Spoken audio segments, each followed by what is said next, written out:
The Backwards House, a mascot horror series that is most effectively described as the Smiling Critters promotional cartoon for puppy playtime mixed with the Amazing Digital Circus. Now this recently came out with its first episode, or technically issue, seeing it's a comic, and honestly I've immediately become enamored by it. I honestly feel like I enjoy this a lot more than the Digital Circus, and it's barely even come out yet. And like with all things that suddenly get ensnared within my brain, it kept winding around in my head like a hamster in a cage until I put out something on it. Genuinely, I am writing this within the first day of this thing coming out, and recording this a few days after. And so I really wanted to introduce folks to this series, as well as talk a little about my own personal predictions and theories for what all is going to go down. So without further ado, let's talk about the Backwards House.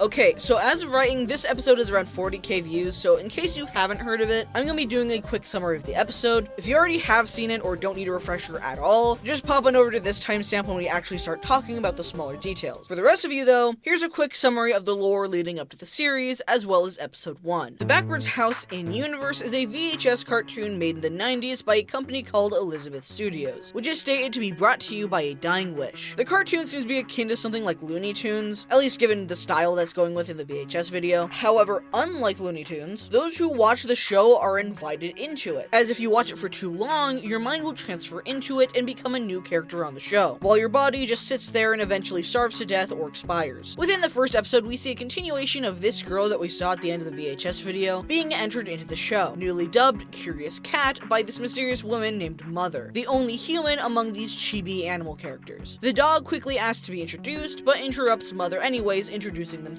as Odd Dog. We also quickly get introduced to the other characters, Mighty Mule, Foxtrot, and Missy Mouse, whom aren't too important in this introduction episode, and then we have Funky Monkey, who still isn't too important but we'll talk about later, and Empathetic Elephant, whose name is an absolute mouthful, so I'll just call them Emp for now. Each of their interactions seemingly line up with their names up until Emp, who has a shadow cast over them and seemingly ignores Curious at first, until very jarringly becoming enthusiastic only after Mother seems annoyed. This jarring change in behavior setting Curious on guard a little. Mother then brings Curious over to their own room, though oddly she claims that she's not allowed to enter other people's rooms, something that I'm sure will get brought up in the future somehow. Mother is actually pretty courteous and tells them to head into the living room when they feel up to playing again. When they do, everyone seems to be doing their own thing, but Emp waves them over. Curious Cat follows them to a closet where they are basically interrogated. Emp seems to know a lot more than the others as they plead with them to remember not the name Mother gave you, but your real name. This unlocks a key for Curious as they remember the name I'll be calling them by for the rest of the video, Katie. With this, they also simultaneously realize how odd of a situation this is, suddenly questioning where they are and why they're a cat. Emp tries to calm them down and explains that they don't have time to explain the details, but that they need to write their name down somewhere because if you forget your name, you forget everything else. As we just saw with this switch up here of Katie remembering that they weren't originally a cat. Unfortunately for everyone, Mother interrupts their talk, forcing Katie to hide while Emp covers for them and gives Katie time to sneak out before Mother knows they were talking. After borrowing a ladder from Funky, they are not long after called to a game, as Odd Dog wants to break them in with a round of hide and seek. Not wanting to appear suspicious, they join in, and win rather quickly. However, as we soon see, this causes their mind to fall into the normalcy of this place and forget once again, something which we quickly learn when Mother calls them all for dinner. As Emp asks if they remembered to write it down, Katie seemingly doesn't remember what they're referring to. With Emp disappointed, Katie eats and eats, but notices they never seem to feel satisfied. When asking Mother about this, she embraces them and tells them to bear with the pain a little while longer, and that they will soon forget they were ever hungry. With that, everyone is sent off to bed, including Katie, who, still having forgot, settles into bed. As they struggle to sleep, however, they look up at the ceiling and are terrified to see "Don't Forget Katie" written in cat-like scratches on their ceiling, reminding them of everything once again. There's also a teaser of issue 2 we can read, though not a lot of it is important for any of the theories I'll be discussing. So just as a super quick summary of that, Katie decides that they should try and escape where they came from through the front door, encounters a monster of which Mother quickly obliterates, and when they sneak out the front, they find a dark field of grass, which no matter how far they run, it doesn't seem to end. After running for several minutes, it becomes so dark that they cannot see a thing, and when they close their eyes, they wake up in their bed like nothing happened. And so that is a summary of episode 1 and the stuff around it. I did exclude and skip over some of the minor things, so if you still haven't seen it, you can still find some enjoyment out of it, but otherwise, we have some things to analyze here. And the first among them is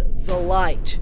Now during the comic, a major thing that a lot of people notice is that whenever a character remembers anything from the outside world, they will have a highlight in their eye. Notice how here when Emp originally pulls them aside, Katie has pitch black eyes, and afterwards when they remember, they immediately have this white light. The comic even shows this in the scene where Katie loses their memory due to playing along with the world's antics. We see this panel where it directly seems to show us the light fading from her eyes, and Emp notices this, hence why he shortly afterwards asks if Katie remembered to write down her name, because he knows that she forgot again. He's trying to subtly remind her, and it doesn't work. This also causes a pretty clear difference in intelligence as seen in the hide and seek scene. Everyone hides in very obvious spots, except the monkey, who we'll get to in a minute, and of course the way everyone acts and talks is very childlike compared to those with the light. This is extra clear with Katie pre-light, post-light, and post-hide and seek. And so the light in their eyes is very clearly something important for this series, from what we've been shown anyways. And from that, I think you can guess why we'll be talking about the monkey. Funky Monkey wears glasses, specifically sunglasses, which block the ability to see their eyes. Because of that, you cannot see whether he has the light or not. But from what we have available, it's pretty clear that Funky Monkey isn't as dumb as he's letting on. Despite acting aloof and empty-headed, he's pretty clearly shown to have more intelligence than the others, most brazenly with the game of hide and seek, where nearly everyone can be spotted right away. Odd Dog in the ladder that you can see through, both Mighty Mule and Foxtrot peeking their tails out of their hiding spots, and Missy Mouse being in this very obvious lump in the blanket. However, Funky Monkey obviously planned much better than that, as they set up a decoy lamp that looks as though they're hiding in it, but upon closer examination, is actually just a monkey-shaped lamp. We can also see the full shot of the room, and seeing Funky Monkey was not in the lamp, and everyone was surprised by that, meaning he wasn't with anybody else, he was actually hiding somewhere else in this frame. But there is nowhere else to hide without entirely leaving the room, which according to Odd Dog's rules, they have to be in here, in the living room. So either Funky Monkey is as good of hiding as he mentions later, or he cheated by leaving the room and then came back in after the fact while everyone was distracted by the lamp, of which it seems to be the latter. Not this latter.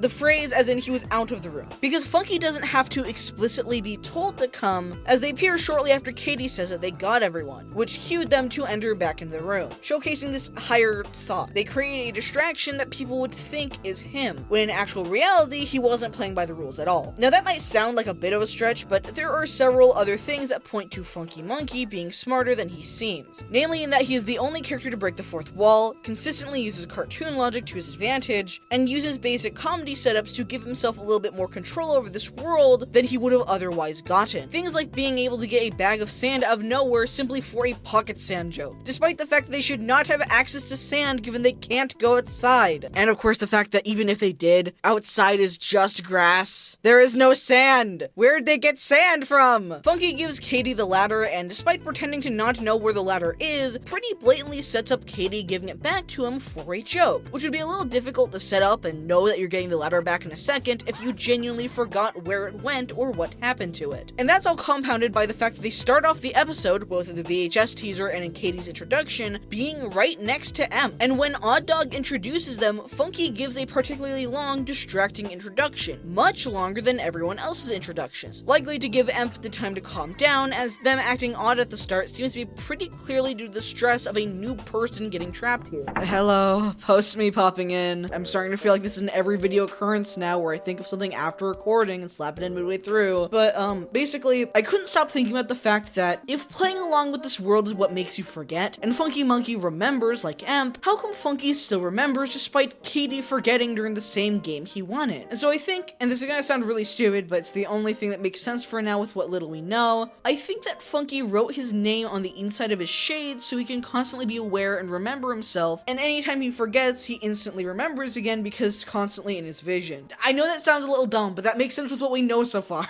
And I think it'd be really funny if that was true, so yeah, just wanted to share that. Though Funky Monkey is something that some other folks have noticed as well in the comments of episode 1. What less people notice is that Mother's eyes are also hidden, something which could mean that they were once a person too who remembers the outside, but believes that the real world is a horrible place and that they're doing right by saving people from it and forcing them into this happy cartoon. Or, more likely, her eyes are dark and covered because she's the one who snuffs out the light in their eyes. She's the one who's causing them to forget their memories and become childlike to fit with the happy cartoon, which also lines up with everything else. She's comforting at the start and trying to keep them from being overwhelmed so they can have fun and forget everything, even being the one to rewrite their name from the start, trying to give them a new one and likely the one one who designs the new body and rooms. She's creating this new reality, so when you try to remember things like who am I or what's my name, your brain automatically goes to the current answers to it, rather than the past answers that will cause you to risk getting that light in your eyes and wanting to revolt. Actually, speaking of Mother possibly creating the character designs, I want to talk a little about each of their names, as each of these names are clearly lined up with their direct attributes. Missy Mouse is as quiet as a mouse, given they are mute. Foxtrot, although we have nothing to go off of yet, is likely as sly as a fox, given they steal the mule's bandana. Mighty Mule is as stubborn as a mule, but Odd Dog is a bit weirder. A bit weirder in that they have more than one. You can be as faithful as a dog, or you could be as sick as a dog. And honestly, I think it's both. If you remember that VHS teaser video, we learned that the Backwards House cartoon was made as someone's dying wish. And you don't really tend to hear about that unless it's someone really old or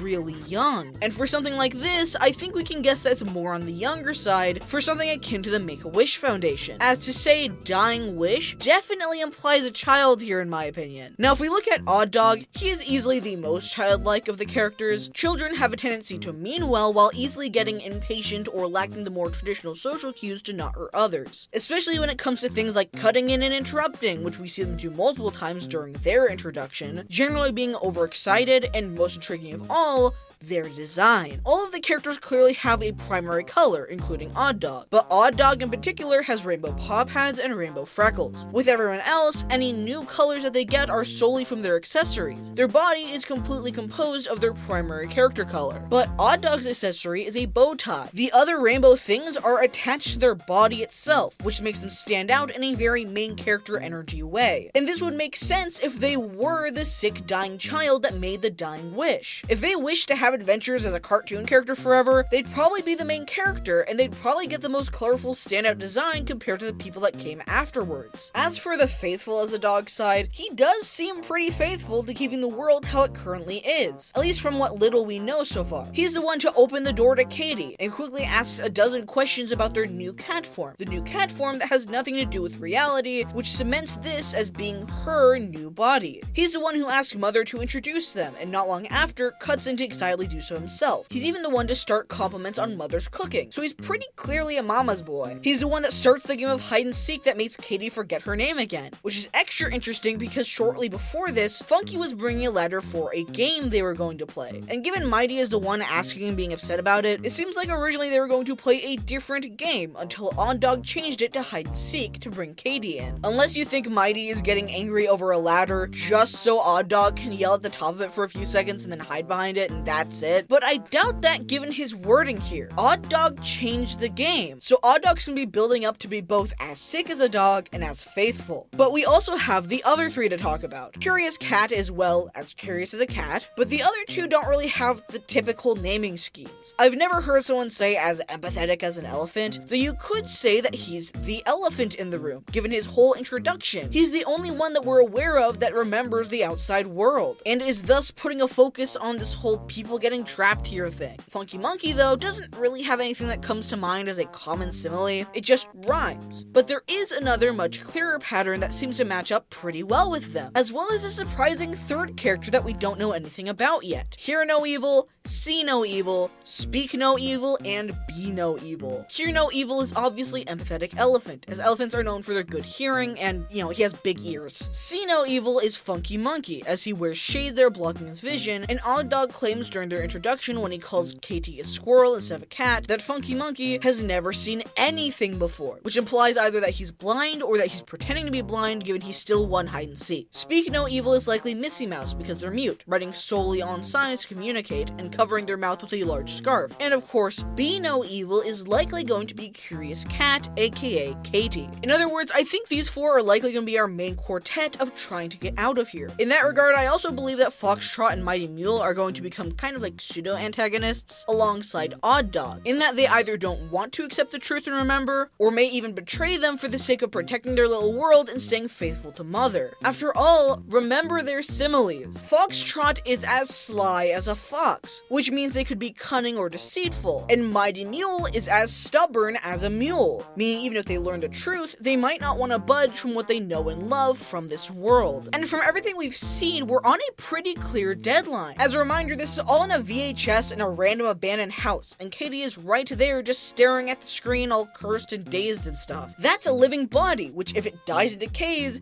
she won't be able to return to even if she does find a way out. And this is made extra clear with that scene earlier. Remember that dinner scene where Mother alludes to waiting a little longer so they can forget they were ever hungry? We already know that forgetting is in reference to the real world, meaning the reason that Katie can eat and still feel hungry is because their real world body is starting to feel hunger. That's why they mention bearing with the pain a little longer. When a person is transported into this show, Mother tries to get them to stay and endure until their body starves to death so they can fully become one with the show, and forget they were ever hungry because they will forget everything, and the show causing them to forget their prior self alongside the pain they felt in that moment. And even if they do somehow remember afterwards like Emp, then it's too late. Their body is already long gone. They couldn't leave if they tried. This hunger thing is slightly echoed in the logo on their door, the logo being a skeletal fish, common logo for stray cats given they eat fish, but can also be associated with starvation given the fish has no meat on its bones. This is further echoed when you realize that the closet where Emp tells Katie to remember is in a food closet, and though we don't get to see everyone's doors, we can see 3 other people's: Foxtrot, Missy Mouse, and Mighty Mules. And if my theory earlier about who's friend and who's foe is true, then this has resonated even more so in their symbols. Foxtrot and Mighty Mule are just a paw print and a hoof print respectively, but Missy's icon, the person we think is going to be Speak No Evil, in our little quartet of trying to get out of here, their icon is a piece of cheese, a food item, just like Katie's fish bones. So just to sum everything up, I think Emp has a group of people that secretly remember, and now that Katie is here, the 4 of them are going to be doing their best to get Katie out of there before they starve to death and actually become trapped forever. I also think that Odd Dog is actually the child who gave the dying wish for the show, and that Foxtrot and Mighty Mule are going to be joined in fighting against Katie's attempts at escaping and putting everything out of whack by trying to escape the show before her death.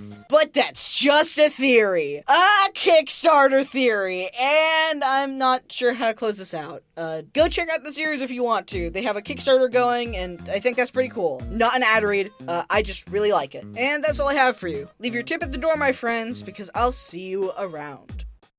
Bye!